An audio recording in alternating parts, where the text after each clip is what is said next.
Paalala po sa lahat, kilalanin po ninyo ang inyong mga tagapagturo kung papaano sila nabubuhay, kung anong lifestyle nila.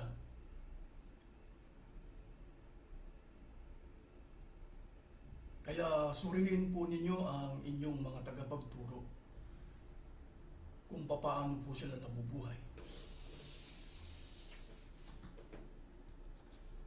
Sa Iglesia ni Manalo, ito po yung ikinabubuhay nila.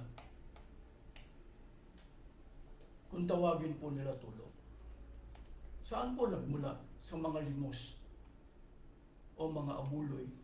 Kaya sila ay umaasa sa tulong. Ito po ang ikinabubuhay ni Manalo at ang kanyang mga ministro, pati asawa ng mga ministro. Sa Iglesia ni Manalo po, pati asawa ng mga ministro bawal magtrabaho. Bakit sila umaasa sa tulong? Kung tawagin po nila tulong, ang pinagmulan mga limos o mga abuloy. Kaya yung kinikilala ninyong mga tagapagturo, kilalanin ninyo kung paano nabubuhay. Nabubuhay lamang sila sa mga limos kung tawagin tulong. Pero ang paksa natin,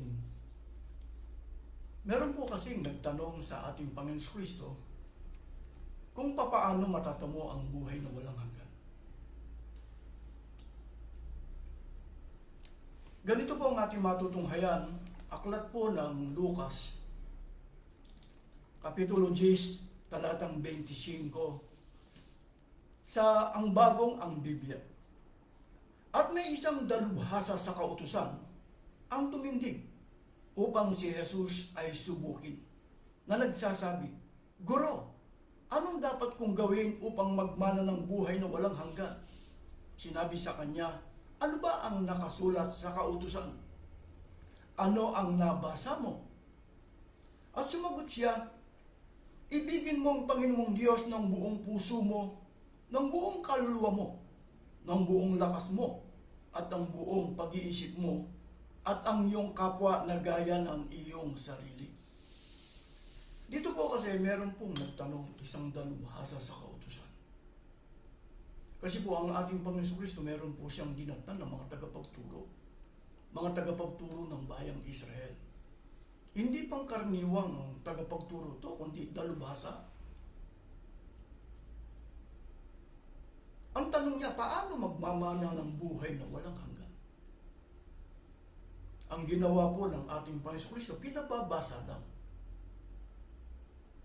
Dahil alam niya na dalubhasa sa kautusan itong kaharap niya. Anong nabasa mo? Meron po siyang binanggit dito, ulitin ko po ang babasahin. At sumagot siya, ibigin mo ang Panginoong Diyos ng buong puso mo, ng buong kaluluwa mo, ng buong lakas mo, at ng buong pag-iisip mo, at ang iyong kapwa na gaya ng iyong sarili. Dito po kasi meron pong dalawang utos na ibinigay o ipinabasa o nabasa ng dalubhasa sa kautusan. Ibigin mo ang Diyos ng buong puso mo. Yun po ang una. At yung pangalawa, ibigin mo ang iyong kapwa na gaya ng iyong sarili. Ito po ang isinagot ng ating Panginoon Kristo sa isang dalubhasang nagtanong sa kanya. Pupunta po tayo dun sa pangalawa. Pangalawang utos, yung ibigin mo ang iyong kapwa na gaya ng iyong sarili. Kanino itinuturo ito? Sa isang dalubhasa sa kautusan. Kinalanin mo ngayon ang mga ministro o mga tagapagturo ng sekta ng reliyon. Magagawa ba nilang mahalin ang kanilang sarili? Kaya inuna ko na po kanina, papaano po nabubuhay ang inyong kinikilalang mga ministro, mga tagapagturo? Namamalimos lang kung tawagin po nila tulong.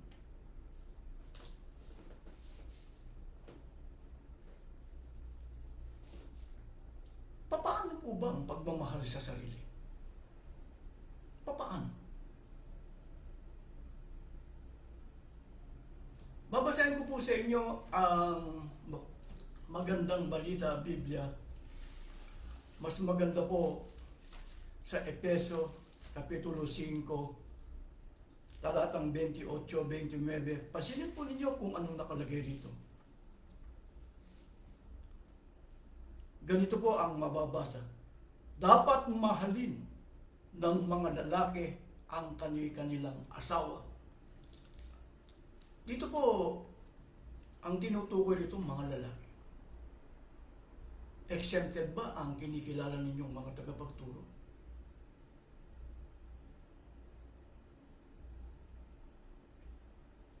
Tingnan nyo, baka nagkukutis babae.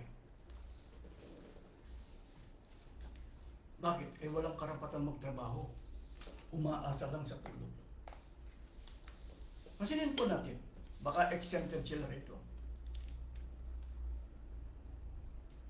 Dapat mahalin ng mga lalaki ang kanilang asawa, tulad ng sarili nilang katawan.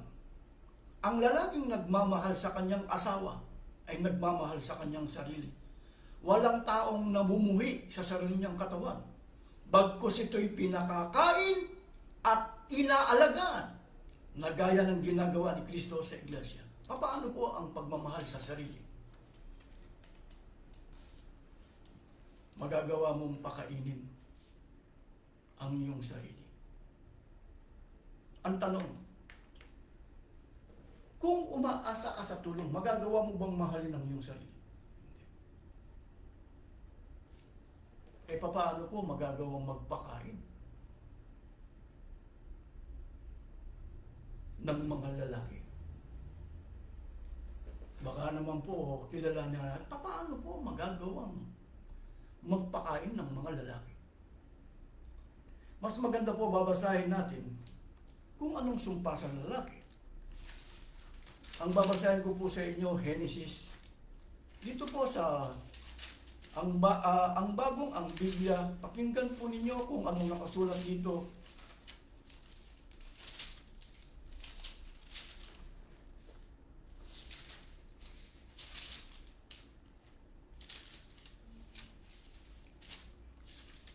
Kung anong sumpa sa lalaki para magawang pakainin ang kanilang sarili. Ito po. Sa pawis ng iyong mukha, ang babasahin ko po sa inyo, Genesis 3, talatang 19. Sa pawis ng iyong mukha, ito po'y sumpa sa lalaki. Sumpa sa lalaki. Sa pawis ng iyong mukha ay kakain ka ng tinapay hanggang ikaw ay bumalik sa lupa. Sapagkat diyan ka kinuha, ikaw ay alabok at sa alabok ka babalik. Ang tunay na lalaki, hindi po exempted sa mga salita ng Diyos.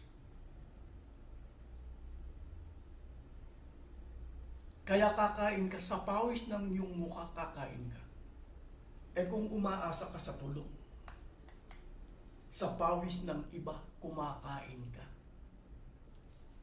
Umaasa ka lang nanglilimos ka lang. Ito ang tawag na tulong.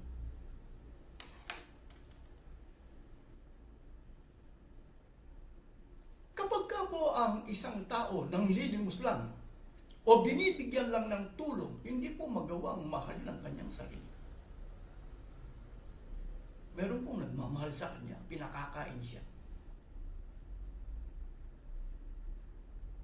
Kaya muli ko pong babasahin itong Efeso. Ganito po ang ating matutunghayan. Kasi po, Iglesia ni Cristo po kami. Ano po ang mga katangian ng mga tunay na lalaki? 28. Dapat mahalin ng mga lalaki ang kanilang asawa, tulad ng sarili nilang katawan. Ang lalaking nagmamahal sa kanyang asawa ay nagmamahal sa kanyang sarili. Mahal mo ba yung asawa mo bilang tagapagturo? Kung hindi mo magawang pakainin? Bakit? Wala kang karapatan magtrabaho. Umaasa ka lang sa tinatawag na tulong para kumain.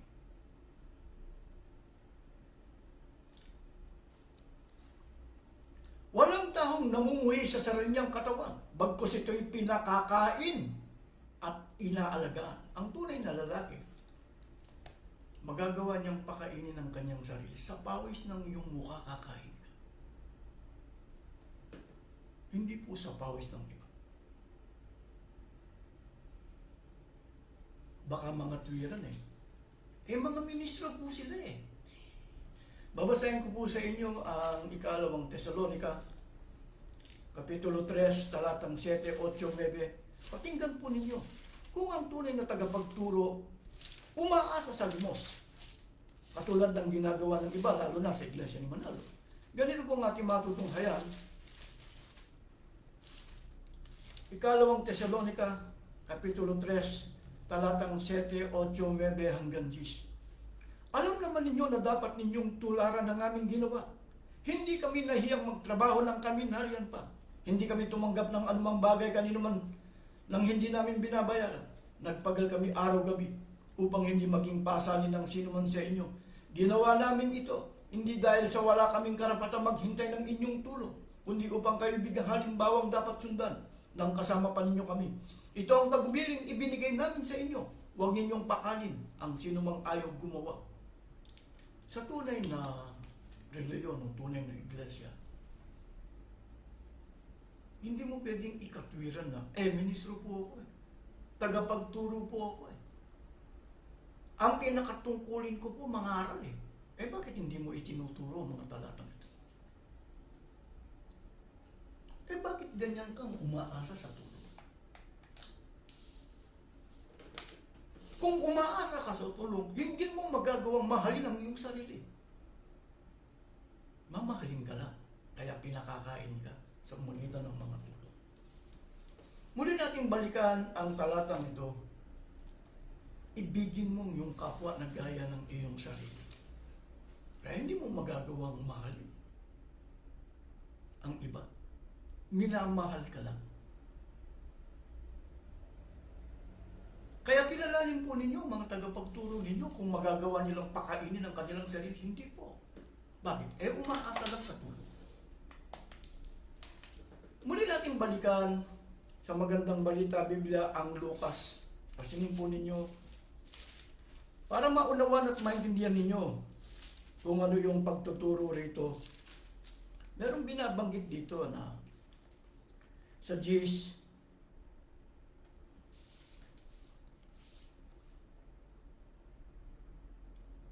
eto, muli nating ibalikan. Tama ang sagot mo. Wika ni Jesus, gawin mo yan at mabubuhay ka. Sa hangad ng eskriba na huwag lumabas na kahiya-hiya, tinanong uli si Jesus, sino naman ang aking kapwa? Ito po, meron po kasing tinutukoy rito na kapwa. Hindi po kareliyon. Kapwa-tao. Hindi po kareliyon. Kasi po sa Iglesia ni Manalo, meron po silang tinatawag na lingap sa mamayan. Ipinakikita po nila sa mga tao na meron silang lingap sa mamayan. Paano po nagkakaroon ng lingap sa mamayan? Dati po kasi ang pagbibigay ng abulay sa Iglesia ni Manalo, 3 lang. Ngayon, ginawa pong 4 sa araw ng linggo. Ito po yung kinukuha ng diakono-diakonesa at meron pong isang kahon na nagdalawa. Ibig sabihin, isang sobre para sa lokal o pangangailangan ng lokal, pangangailangan ng distrito, depende. At merong isang sobre para sa lingap sa mamayan. Kanino niya kukunin ngayon kung magpapakitang tao sila para magkaroon sila ng lingap sa mamayan? Sa mga miyembro. Sino yung promotor ng lingap sa mamayan? Si Manalo. At ang kanyang mga ministro. Meron ba silang maibigay kahit 5 lang?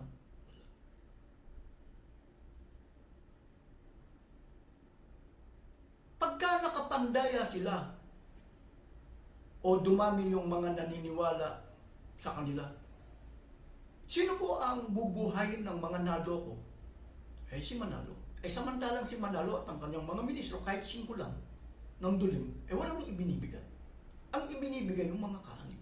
Nagbibigay yung mga kaanib.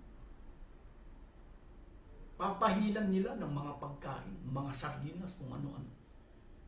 Para mahikayat nila, para dumami yung mga miyembro. Pagka dumami yung mga miyembro, sino pakakainin nila? Eh si Manalo at ang kanyang mga ministro. Si Manalo ba kahit 5 doon may ibinibigay? Wala. Yung mga ministro, may ibinibigay ba? Wala. Eh bakit nagkakaroon sila ng lingap sambayan? Para dumami yung mga miyembro. Eh paano nagkakaroon ng lingap sambayan? Eh di lang hihingi si Manalo sa mga miyembro para may magamit. Kumbaga ang nangyayari po kasi hindi naintindihan ng iba. Pamamaraan po ni Manalo para dumami yung miyembro. Pakakainin ka. Hanggat hindi ka nadadaya, pakakainin ka sa magitan ng lingap. Pagka nadaya ka na, ikaw nang magpapakain. Yan ang hindi po naintindihan ng iba. Papahinan ka lang. Eh pero saan kumuha si Manalo ng ginamit para magkaroon ng lingap sa mayan? Eh doon sa mga abuloy ng mga kaanib. Eh siya, wala. Eh yung mga ministro, wala.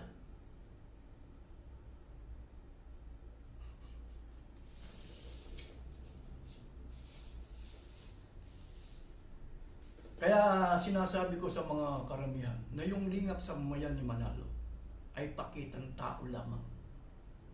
Pagka nadaya kayo, kayo na magpapakain. Eh sinong pakakainin? Yung umaasa sa tulong. Siya ang promotor. Eh may pagkakaisa po kami. Kahit 5 doling, wala nga ibinibigay. Eh yung mga ministro, wala rin. Eh sino magbibigay? Yung mga miyembro. Tuloy natin ang pagtuturo na po. Dito po sa mas maganda po, ganito po ang ating mga. Sa hangad ng eskriba na wag siyang lumabas, nakahiya-hiya. Tinanong niya uli si Jesus, sino ang aking kapwa? Sumagot si Jesus, may isang taong naglalakbay buhat sa Jerusalem, patungong Jericho. Hinarang siya ng mga tulisan. Kinuha pati sa damit, binugbog at halos patay ng iwan. Nagkataon dumaan doon ang isang saserdote at nagpakita ng taong nakahandusay. Siya'y lumihis at nagpatuloy sa kanyang lakad. Alam niyo po, kikilalanin ninyo, dito hindi ka na kung matalino po ang bawat isa. Si Manalo at ang kanyang mga ministro, turuan muna mahalin ang kanyang sarili. Pati na ang kanyang mga ministro. O mahalin ninyo ang inyong mga sarili. Paano po bang pagmamahal sa sarili? Magagawa mong pakainin. Paano mo magagawang pakainin? Magtrabaho ka. Sa pawis ng iyong mukha kakain ka. Hindi sa pawis ng iba. Kaya lagi ko pong sinasabi sa inyo kung paano nabubuhay si Manalo. Sarili lang niya, hindi niya kayang pakainin. Pati mga ministro, hindi nila kayang pakainin ng kanilang sarili. Kaya bibigyan lamang sila ng limos.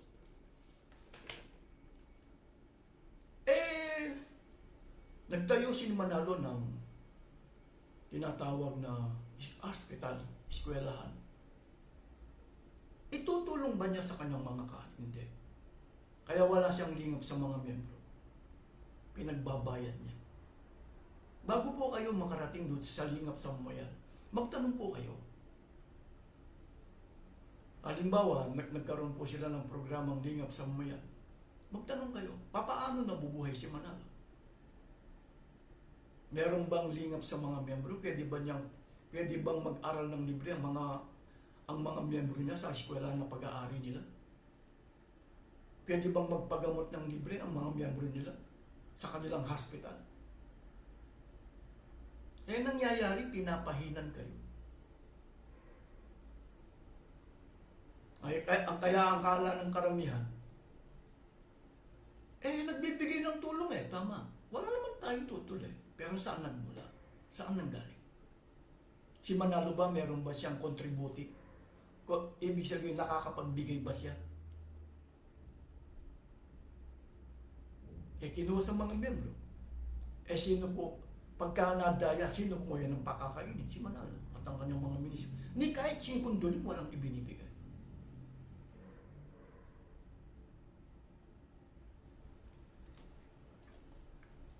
Itong binabasa ko po, meron pong inalimbawa ang ating Panginoon Kristo.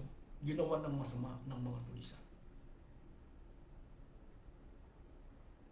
Ngayon, yung ginawa ng masama, meron pong dumaan na isang saserdote. Hindi kaya katulad ng iglesia, sa amin, sabi niya, meron kaming lingap sa mamamayan yung mga miyembro nagkakasakit, hindi naman libre sa hospital. May hospital si Manalo, hindi naman libre, may bayad. Pinagnenegosyoan. Bakit hindi mo siya pwedeng magbigay ng lingap sa mga miyembro? Dapat magkaroon muna ng lingap sa sarili. Umpisa mo muna sa una, bago magkaroon ng lingap sa mga miyembro. Pagkatapos magkakaroon ng lingap sa mga miyembro, ang problema, yung pong lingap sa mamamayan, ipakitang tao lamang. Para makikitang, alam niyo po, hindi, babasahin ko po sa inyo, Mateo.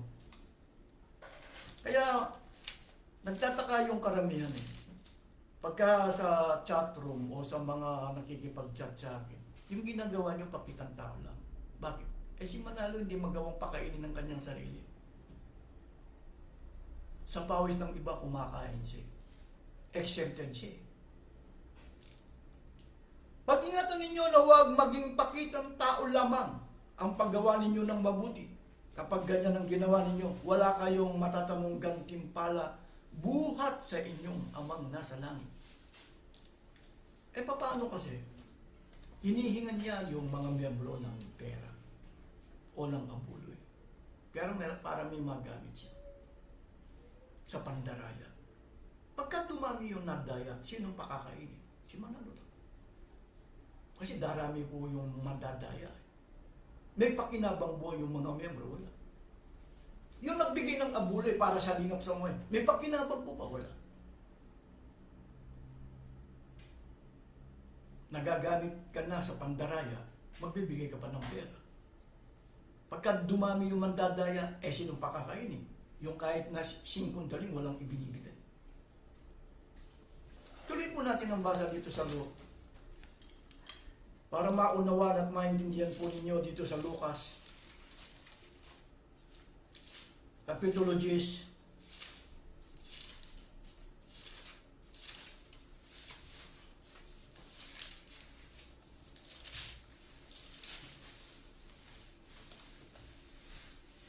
Dito po kasi, isang saserdote dumaan, lumihis. Ibig sabihin, lumihis, wala siyang pakialam sa ginawa ng masama ng mga tulisan. Tuloy natin ang basa.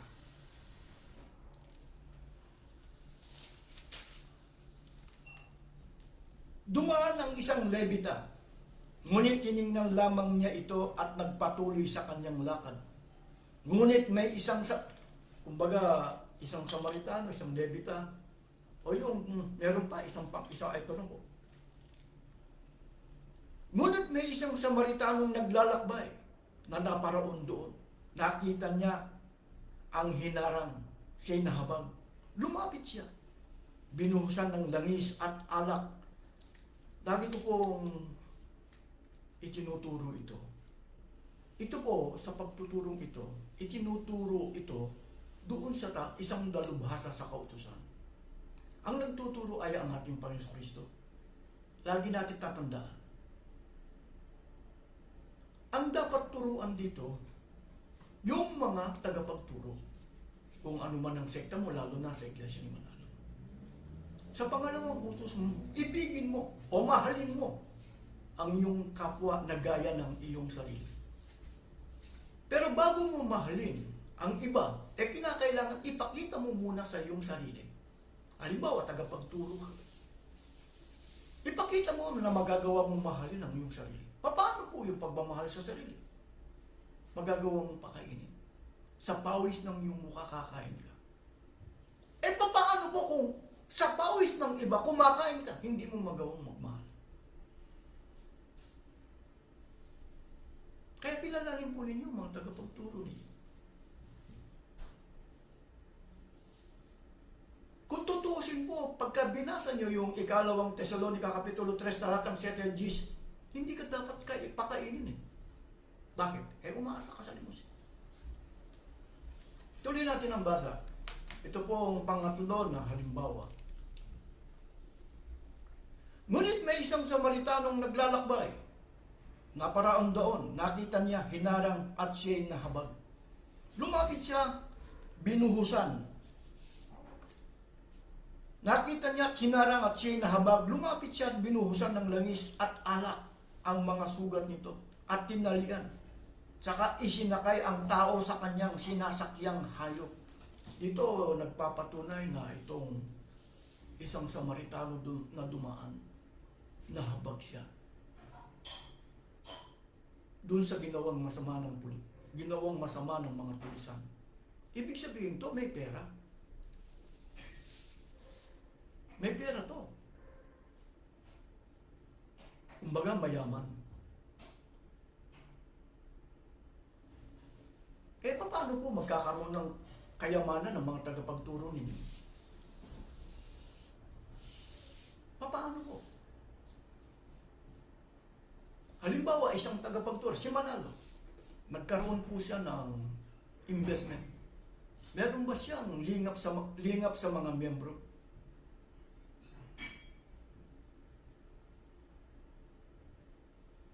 Kayo, tinatanong ko po kayo, paano siya nagkaroon ng yaman?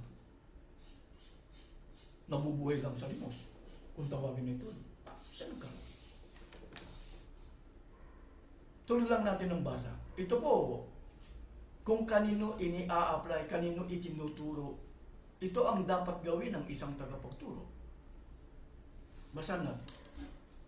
Tuloy lang natin ang basa.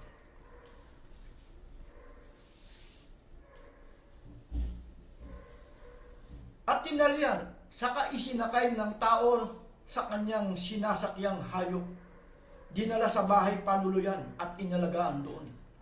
Kinabukasan dumukot siya ng 2 denaryo, ibinigay sa may-ari ng bahay panuluyan at sinabi, alagaan mo siya at kung magkano man ang kakulangan niyan, babayaran ko sa aking pagbabalik. Kumbaga, nagkawang gawa yung Samaritano. Dahil may pera siya. Kumbaga, may kaya, mayaman. Kilalanin ninyo mga ito po itinuturo sa isang tagapagturo, ha? Tuloy natin ang basa. Sino ngayon sa palagay mo ang nagpakita ng tao, nagpakita ng kanyang pakikipagkapwa sa taong hinarang ng mga tulisan? Tanong ni Jesus. Ang nagpakita ng habag sa kanya, tugon ni Eskribo, sinabi sa kanya ni Jesus, humayo ka, gayon din ang gawin mo. Halimbawa, si Manalo,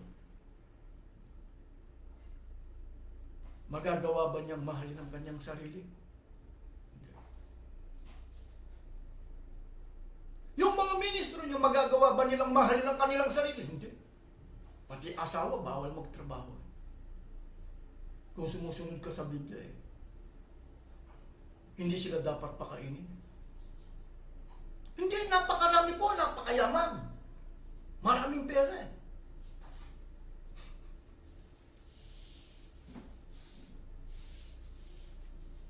Magagawa ba nilang tumulong sa mga miyembro? Sa mga miyembro nyo lang, huwag muna sa mga hindi.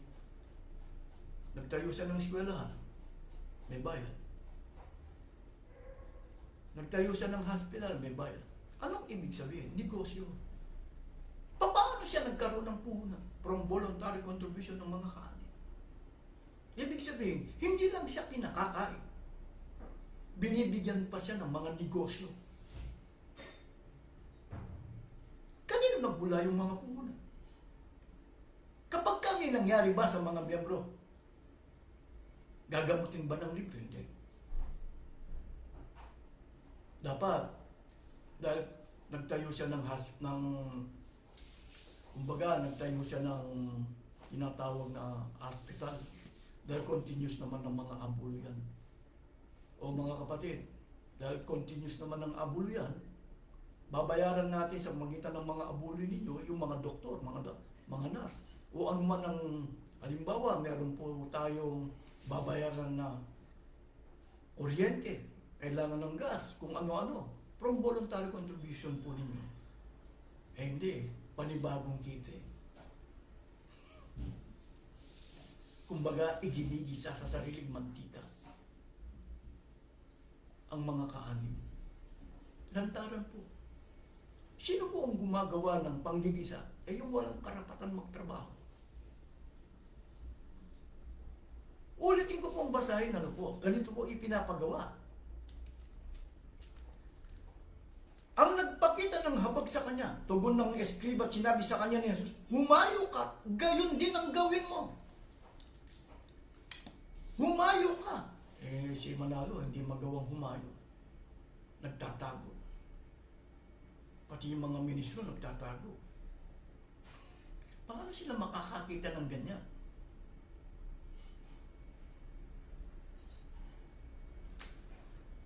Pinag-aaralan yung mga kaanim. Kung paano, pinag-aaralan nila yung mga miyembro nila. Kung paano muling kikita. Tangi sa voluntary contribution. Pinag-aaralan nila. Hindi po habag yun. Kundi yun ay pagsasamantala.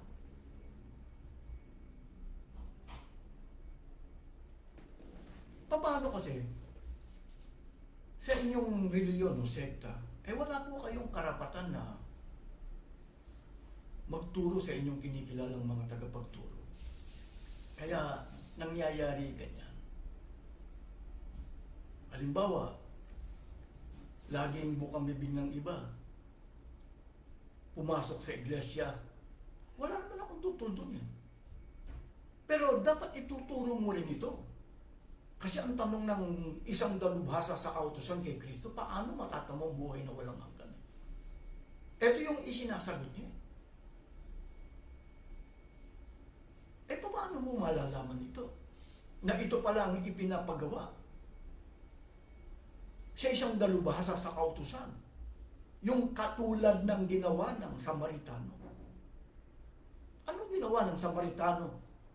Doon sa ginawang masama ng mga tulisan. Nahabag siya. Kumbaga, gumasos siya ng sarili niyang pera. Hindi po pondo ng reliyon. Sa inyong sekta, ikumpara nyo. May pondo na nga ang problema, kailangan kumite. Kumbaga, ang ginagawa sa iba't ibang reliyon, lalo na sa Iglesia ni Manalo, yung sobra-sobra na ibinibigay ng mga ginagamit na puhunan o kapital. Para igisa sa sariling mantika ang mga kaani. Kaya kung minsan nakikita nila alam niyo po, nagbibigay po kami ng tulong. Kung minsan marami kasing mga kaanib ng Iglesia ni Manalo, yun ang isinasagot lagi nila. Na ang kanilang reliyon nagbibigay ng lingap sa mamayan. Pakitang tao. Bakit? Yung namumuno sa inyo, kahit singkunduling walang maibigay. Kahit na yung mga ministro ninyo. Dahil umaasa lang sila sa tinatawag na tulong. Sino po yung nagbibigay ng tulong? Yung mga membro. Para kumain ka. Bakit? Wala kayong karapatan magtrabaho. Kaya nagiging kawawa po yung mga miyembro. Kaya laging isinasagot, kung minsan maraming nagko-comment. Sa iba't ibang lugar, meron po kaming mga lingap sa Mumbai. Pag-aralan niyo muna para hindi sayang. Kilalanin niyo, dapat magkaroon po kayo ng ganito. Lingap sa sarili. Kilalanin niyo ang mga ministro ninyo. Una, lingap sa sarili. Kapag ang mga tagapagturo ninyo hindi magawang pakainin ng kanilang sarili, kumbaga sa pawis ng iba, kumakain sila, mali na. Sa pawis ng iba, bakit sa pawis ng iba nabubuhay sila? Bunga po kasi ng tulong. Binibigyan sila ng, bakit? Walang karapatan magtrabaho. Kilalanin po ninyo yung, bakit sa inyong reliyon walang programang lingap sa miyembro? Pag kami nagkasakit, nandyan ang hospital. Hindi pwedeng i-recommenda. Kaya ang ginagawa ng iba, nagpapahid na lang ng langis. Nagpapapahid na lang ng langis. Sa Iglesia ni Manalo kasi ganun, meron. Every month, meron silang operation para hindi mapansin yung hospital. Samantalang si Manalo, si Felix Y. Manalo, bakit siya nakarating ng Amerika? Kasama yung kanyang anak. Gumastos sila ng pera, ng pondo, para makarating ng Amerika, para magpagamot. Hindi po para mangaral. Doon natuto si Manalo, si Perangi Manalo, kung bakit siya nagpagawa ng hospital. Nagpagamot po siya sa mga pag-aari ng mga protestante na hospital. Si Felix Y. Manalo.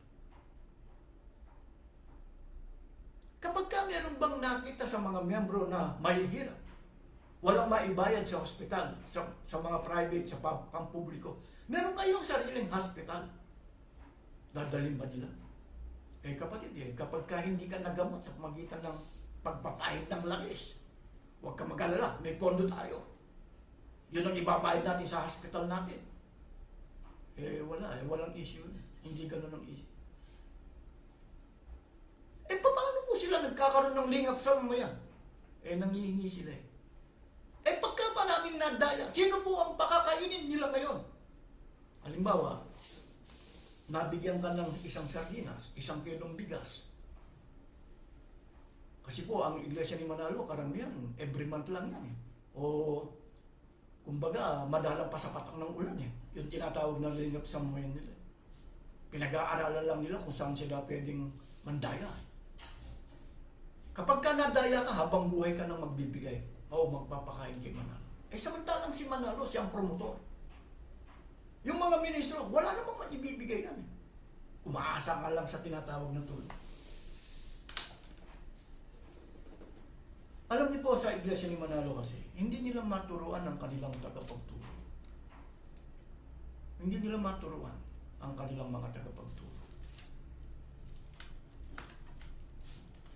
Dapat po matuturuan ninyo yung katulad ng ginawa ni Kristo kung paano niya tinuruan yung dalubhasa sa kautusan.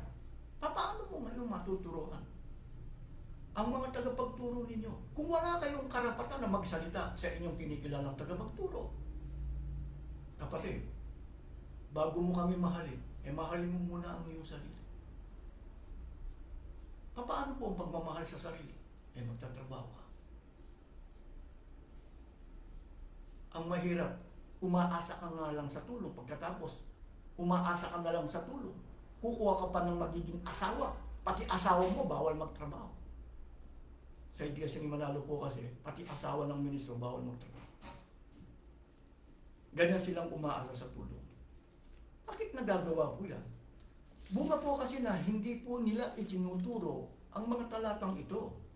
Kung bakit hindi nila pwedeng turuan ang kanilang mga tagapagturo. Halimbawa, sa Iglesia ni Manalo.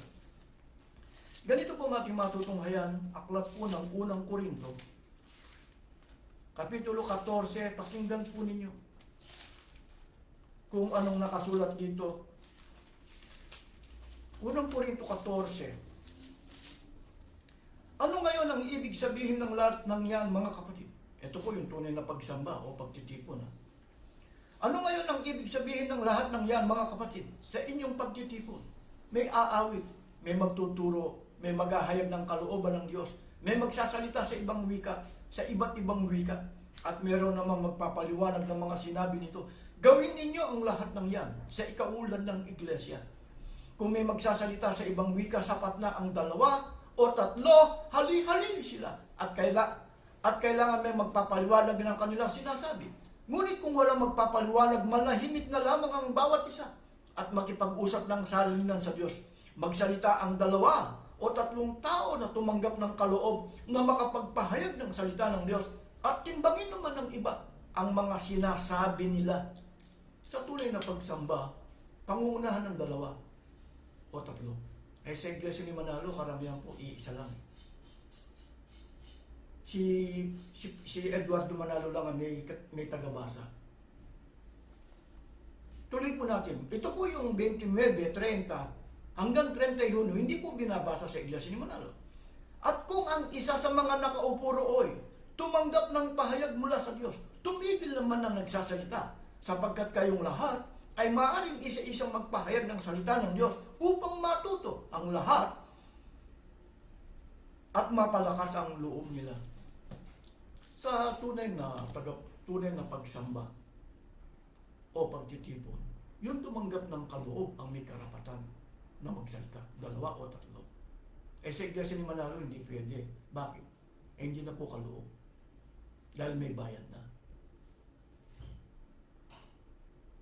Pangungunahan ng 2 o 3. Kapag ka meron pong nakaupo, eto na po. Bakit sa Iglesia ni Manalo, walang karapatan ng sinuman sa kanila na magsalita o magturo, o hindi nila pwedeng turuan ang tagapagturo nila? Kasi nga hindi binabasa ang 29, 30, 31. Kaya habang buhay kang mamang. Bakit? Mas maganda po ulitin ko. 29, 30. Magsalita ang 2 o 3 tao na tumanggap ng kaloob na makapagpahayag ng salita ng Diyos, at timbangin naman ng iba ang mga sinasabi nila. At kung ang isa sa mga nakaupo ro'y tumanggap ng pahayag mula sa Diyos, tumigil naman ang nagsasalita, sapagkat kayong lahat ay maaaring isa-isang magpahayag ng salita ng Diyos upang matuto ang lahat at mapalakas ang loob nila. Pwede mong turuan ng tagapagturo ninyo, kapatid. Bago mo kami mahalin, magpakitang halimbawa ka bilang tagapagturo. Kailangan magagawa mong mahalin ang iyong sarili. Paano ang pagmamahal sa sarili? Sa pawis ng iyong mukha kakain.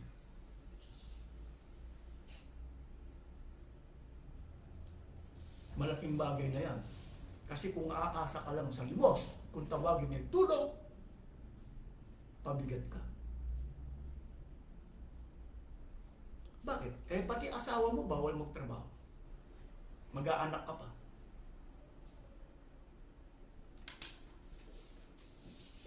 Ang gagawin ninyo para makapandaya kayo, magbibigay kayo ng abuloy, pakunwari, galing sa tulong.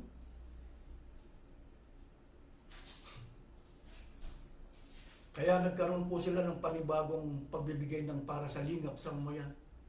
Kukunin sa mga miyembro. Si Manalo, may ibinigay ba? Wala. Yung mga ministro, may ibinigay ba? Wala. Pagka maraming nadaya, sino pakakainin nila? Yung walang ibinigay. Pero kanino nagmula yung pera? Sa mga miyembro. Dapat ang makikinabang yung may pera. Yan ang hindi naintindihan ng iba. Ang akala ng mga miyembro, kaya kuminsan sinasabi ko sa mga miyembro, bago kayo magpakitang tao, kung tawagin ay lingap sa mamayan, turuan niyo muna yung tagapagturo ninyo. Kung magagawa nilang pakainin, kung magagawa nilang buhayin, ang nangyayari, ginagamit kayo pati pera ninyo para maraming madadaya. Kaya mahalin ninyo ang inyong sarili. Pero kailangan ibig sabihin, magiging halimbawa yung tagapagturo. Kaya turuan ng pangalawang utos ang tagapagturo ninyo. Ibigin ang iyong kapwa na gaya ng iyong sarili. Kilalanin ninyo ngayon ang mga tagapagturo ninyo kung magagawa nilang mahalin ang kanilang sarili. Kapag hindi nila magawang pakainin ang kanilang sarili, ang paraan po ng pagmamahal sa sarili, magagawang pakainin. Pero kapag umaasa ka sa abuloy o sa tulong o sa limos, hindi mo magagawa mahal. Patuloy lang kayong magmamahal sa kanila. Kaya turuan po ng pangalawang utos ang mga tagapagturo ninyo. Ibigin o mahalin ang iyong kapwa na gaya ng iyong sarili. Ito po ang ating paksang naipaksa. Maraming pong salamat sa inyo.